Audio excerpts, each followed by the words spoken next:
10th के बाद school वाले स्ट्रीम में ना प्रेफरेंस मांगते कि कौन सी चाहिए। तो मेरी फर्स्ट थी art, second commerce, third suicide, चौथा साइंस। और साइंस में मेरे को इंटरेस्ट था भी नहीं, मेरा इंटरेस्ट था फैशन डिजाइनिंग में। मैंने बचपन में एक बार FTV देखा था और मेरे को देख के पता था कि अगर कुछ करना है तो ये करूंगा। मैंने मम्मी को जाके बोल दिया कि मम्मी ये साइंस वाइंस मुझे नहीं करनी, मेरे को फैशन डिजाइनिंग करनी है। मम्मी ने कहा ये सब करने की कोई जरूरत नहीं है, वहां जाके तू गे बन जाएगा। उन्होंने फिर मेरे को साइंस दिला दी, क्योंकि अपने देश में गे लोगों से ज्यादा इज्जत अनएम्प्लॉयड नशेड़ियों की है।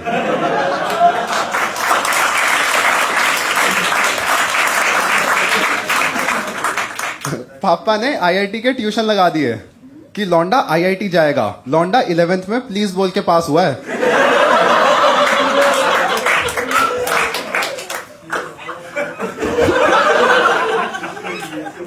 अपना ना एक एक्सपेरिमेंट होता है केमिस्ट्री में टाइट्रेशन करके। जिसको नहीं पता टाइट्रेशन क्या होता है, गूगल कर लो, क्योंकि मेरे को भी नहीं पता। लेकिन है ना, मोटा मोटा बता देता हूं। कुछ कुछ करके पानी का कलर पिंक करना होता है।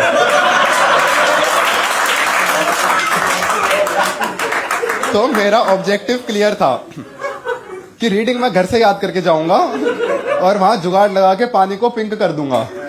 तो रीडिंग मैंने घर से याद कर ली और पानी पिंक करने के लिए मैं रोबजा ले गया।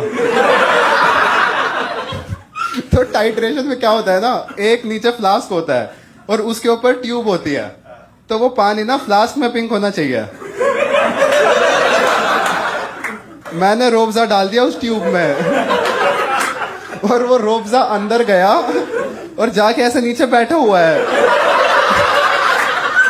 तो वो इतना रोबजा दिख रहा है और इतना पानी दिख रहा है।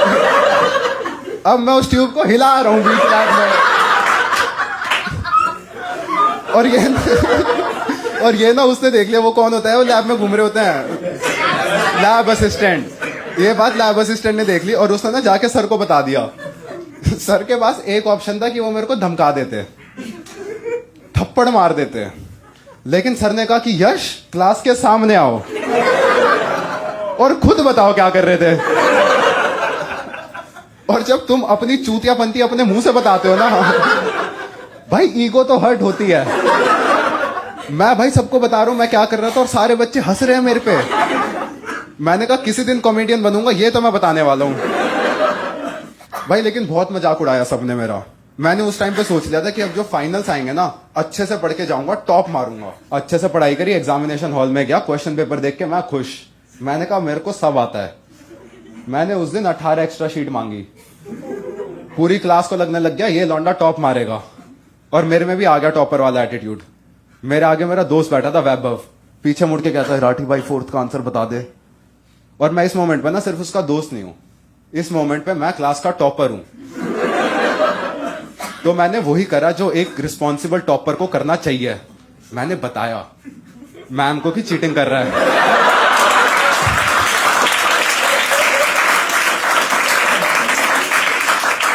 थोड़ी देर में केमिस्ट्री के सर आए क्लास में, एक एक करके ना सारे बच्चों के पास जा रहे हैं। फिर मेरे पास आए, आगे कहते हैं यश डाउट्स। मैंने कहा हाँ जल्दी पूछो।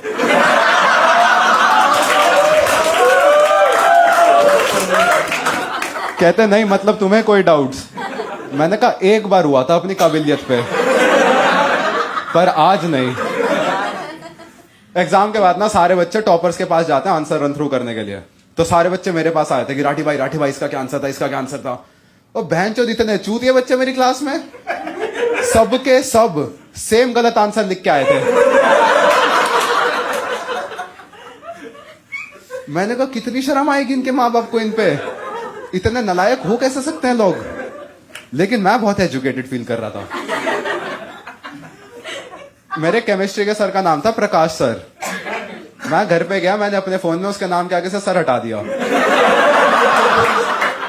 मैंने कहा अब किस बात का सर, अब सीखने के लिए बचा क्या है मेरे पास, आज से सिर्फ प्रकाश।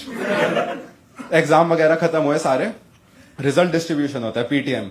नॉर्मल स्कूल में ना 1-on-1 पीटीएम होती है, हमारे स्कूल में होती थी ओपन पीटीएम। एक बड़ा सा हॉल, उसमें एक साइड सारे माँ बाप बैठे हैं, एक साइड सारे बच्चे। कि बेइज्जती होएगी तो भरी सभा में होएगी। माँ बाप बैठे हुए सारे कुर्सियों पे, बच्चे बैठे जमीन पे। इतने माँ बाप में से आज तक एक ने उठ के नहीं बोला कि बच्चों को जमीन पे क्यों बिठाया है। वो एक्सेप्ट कर लेते कि हाँ और कहीं बैठेंगे। मैं अपने लिए कुर्सी लेके आया। मैंने कहा राजा आम प्रजा के साथ थोड़ी ना बैठेगा।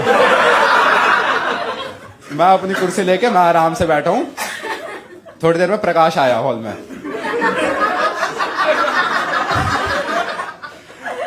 आके ना आंसर शीट डिस्ट्रीब्यूट करने लग गया। तो एक एक करके सबको नाम ले लेके बुला रहा है। आकाश 31 मार्क्स, विपुल 45 मार्क्स। फिर उसने मेरा नाम लिया, यश, और उसने मेरे मार्क्स नहीं बोले। तो as a super smart individual मेरे को लगा कि इतने नंबर देख के बाकी बच्चों को बुरा लगेगा। मैं खड़ा हुआ चौड़ में पूरी, और मेरे को ना उस टाइम पे रियलाइज हुआ कि जब मैं फेल हुआ था इन सब ने मेरा बहुत मजाक उड़ाया था। आज मेरे 100 में से 100 आने वाले हैं। आज मैं इन बच्चों का मजाक उड़ाऊंगा। तो मैंने प्लान बनाया, जैसे वो होती है ना हॉट टीचर्स, जब वो रो के बीच में से जाती है तो उनका पल्लू ऐसे बच्चों के मुंह पे लगता है। मैंने कहा मैं अपनी आंसर शीट बच्चों के मुंह पे फेरता हुआ जाऊंगा।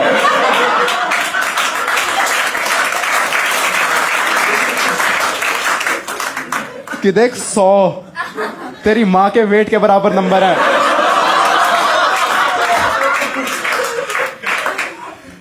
And I apologise for this joke, क्योंकि मेरे को पता है फैट शेमिंग बहुत गलत चीज है, पर यह बात 2014 की है।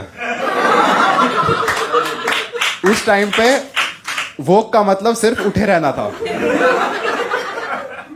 मैं गया पूरी चौड़ में, मैंने अपनी आंसर शीट ली और मेरा पहला रिएक्शन था, मैं कहा हाँ।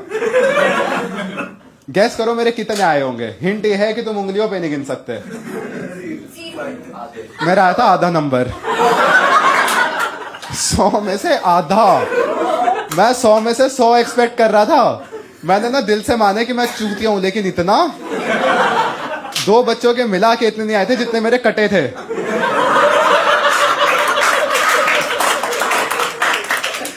मेरे को यकीन नहीं हो रहा इस बात पे। वहां लिखा हुआ है 0.5/100। मैंने कहा प्रकाश एक बार पेन देना। कहते क्यों? मैंने कहा ये जो आपने 99.5 लिखा है ना, ये 9 थोड़े थोड़े 0 जैसे लग रहे हैं। ला ठीक कर देता हूं, नहीं तो बाद में कंफ्यूज हो जाएगा। कहता बेटा वो आधा ही है। और फिर मेरा निकला रोना। मैं कहा लेकिन सर ऐसा हो कैसे सकता है, मैंने कुछ तो ठीक लिखा होगा। कहते यू विश, तू साले अपना नाम रोल नंबर वाली जगह लिख के आया है।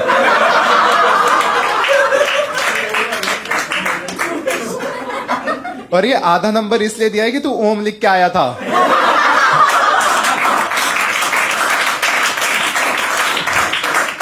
भगवान का डर है तो दे दिया, वरना आंसर शीट मुंह पे फेंक के मारता। मैंने कहा सर सॉरी। कहते अब सॉरी बोल के क्या होएगा, तेरी वजह से मेरा जॉब रिव्यू होने वाला है कि किसी बच्चे का आधा आ कैसे सकता है। मैं वापस गया, मैंने कुर्सी हटाई, मैंने कहा जमीन पे बैठेंगे अब। ऐसा राजा तो नहीं बनना मेरे को। मैं आराम से बैठा हूं। थोड़ी देर में ना प्रिंसिपल आई हॉल में। देखो एक होता है जिनको हायर करा जाता है, उन प्रिंसिपल्स की कोई औकात नहीं है। एक वो प्रिंसिपल होता है जिनका स्कूल खुद का होता है। तो हमारी जो प्रिंसिपल थी ना, उसका स्कूल खुद का था। Definition of strong independent women, छोटे लाल रंग के बाल। हॉल में घुसी पूरे गुस्से में कि बहन चो दोपहर की नींद खराब हो गई। घुस के ना उसने एड्रेस करना शुरू करा कि हमारे बीच में एक ऐसा बच्चा बैठा है जिसका 100 में से सिर्फ आधा नंबर आया है। जो भी ये बच्चा है खड़े होके सामने आ जाओ। तो मेरे को बताता कि प्रिंसिपल को ना बच्चों के नाम नहीं पता होते। मैं बैठा रहा।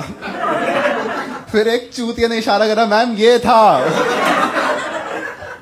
फिर मैं खड़े होके सामने गया। प्रिंसिपल ने कहा इसके जो भी पेरेंट्स आए हैं खड़े हो जाओ। मेरी मम्मी आई थी, मम्मी भी नहीं खड़ी हुई।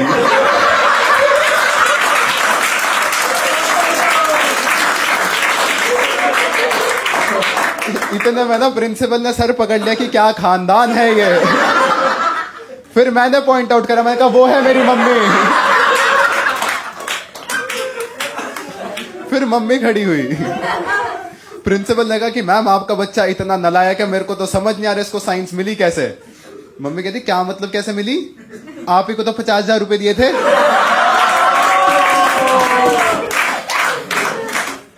इस बात पे ना प्रिंसिपल से ज्यादा शौक मैं हुआ था।